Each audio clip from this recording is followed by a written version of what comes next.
Hello and welcome to another episode of Laptop Retrospective. This is Think Design Stories. In this series, we will be going behind the scenes on one of the most iconic laptop brands ever conceived and is still going strong. Today I am joined by David Hill, who started with IBM in 1985 and was with them until May 2005 when the IBM ThinkPad division was purchased by Lenovo. Since then, David has held several positions between those two companies, including the Executive Director of Design, the Vice President of Corporate Identity and Design, and the Chief Design Officer and Vice President of Experience Design. When it comes to ThinkPads, there are few people that know more than he does. Talking about strange designs, I remember when we were talking earlier, you mentioned a term that really caught my attention, Cali-swooshy. And I was like, okay, there's a story behind this name, and I need to learn more. But Sure. Cali-swooshy, I guess, is a name that you've kind of used to describe some like kind of laptop and probably even desktop design of a particular Yes. era Yes. that is iconic and probably also a little bit confusing. So tell us a Yeah. bit more about Cali-swooshy. Sure. In the late '90s, there was a lot of design work going on in the industry for home computers. Hmm.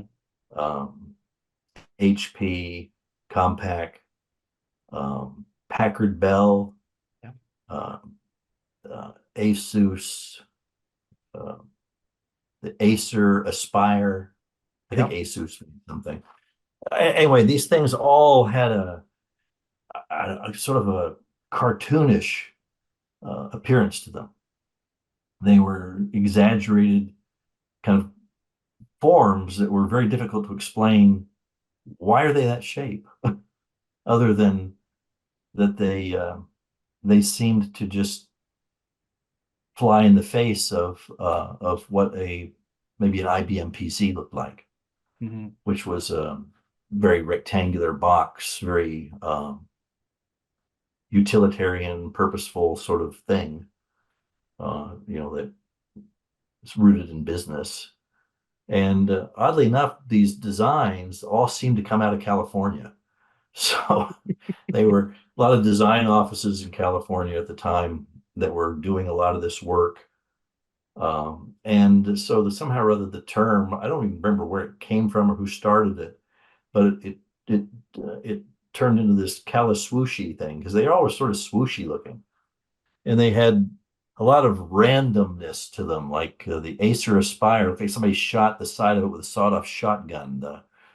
The holes for airflow, and they would barely even fit on your desk. They were so inflated and exaggerated and cartoonish. And of course, I hated these things as well as Richard did because we were continuously challenged by people. Our computers look square. you know, we're we're behind the times. Look at these things. And I can remember one of these meetings, like Richard said, "Do I have to? I'm going to be sick." They were terrible. And some of the colors, my goodness, Compaq made a whole range of these things that were nearly pink. They were like weird looking, strange colors, and they had a mini tower that looked like a rocket ship that Ren and Stimpy would get in. I mean, they're unbelievable things. And crazy buttons. Everybody was button happy. You had to have a button. Oh, put a button to go to the internet. Just put a button to go to the internet. That's going to be easy. It's like okay, but it was a strange time, and I didn't want to participate in this because I thought this is just so off-brand from an IBM perspective.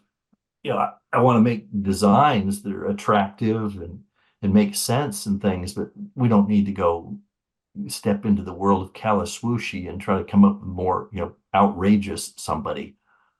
Uh, So, and I heard Philippe Stark talking one time about this sort of more is more um, idea about design, and I thought it was kind of interesting. And he described it really for some work he was doing for athletic shoes. And he described athletic shoes like there's a ladder, and each rung is more and more and more outrageous. And eventually you get to the top of the ladder, and there's nothing else you can come up with. You've got wacky shapes, goofy colors, glitter, things that move, flash, everything you could possibly imagine. He said the only way at that point that you can win is you jump off the ladder. And I thought, well, that's interesting. So my theory was let's just not get on the ladder. Let's just play our own game.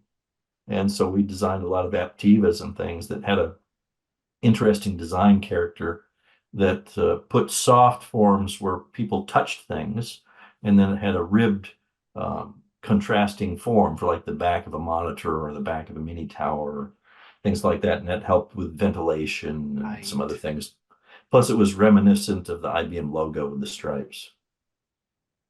Now that you But mention that, I remember seeing a monitor, an older IBM monitor, mhm. just exactly as you described, but I remember the buttons, um they were Yeah, very snake. strange, That's like a snake shape and yes. So like there's a whole different. story behind the snake. That's a All right. Richard Sapper story. Okay. I've got time. Okay. The there was a monitor that was had been designed in Austin, Texas, that was a flat panel monitor for workstations because the RS 6000s, which were IBM's workstation product, were developed in Austin, Texas. And the bottom edge of this monitor had some dials, like on the bottom edge that you would turn with your finger. The bottom was curved like this. And it was described by Richard at one time that it reminded him of a snake that you would see in the desert. And everybody kind of laughed about this, and it was sort of a funny Richardism. And anyway, make a long story short, the whole mission for monitors moved to Scotland.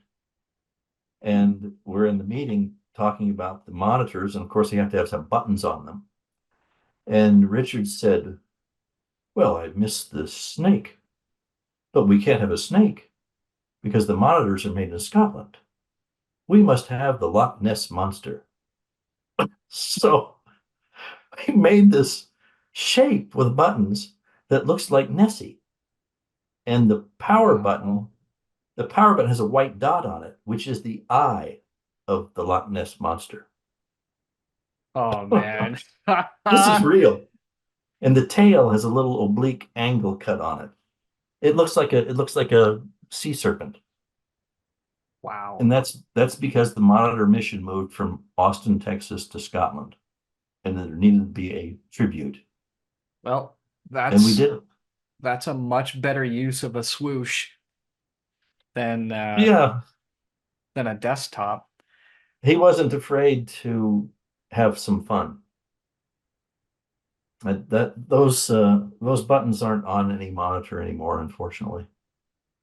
But No. they used to hang down below the bottom edge of the flat panel, which was completely straight, and they hung down and traced that shape.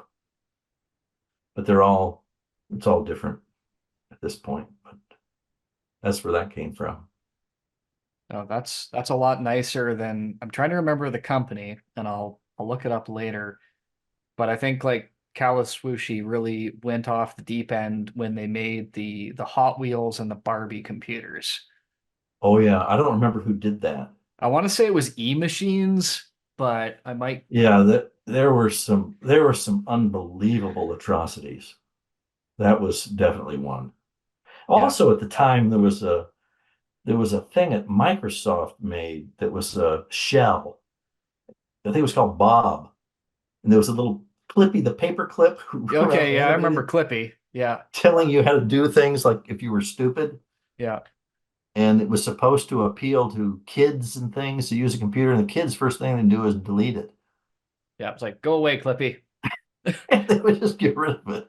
It's another case of marketing somehow thinking that they know more about it than people who actually use it. Like, nobody wanted that.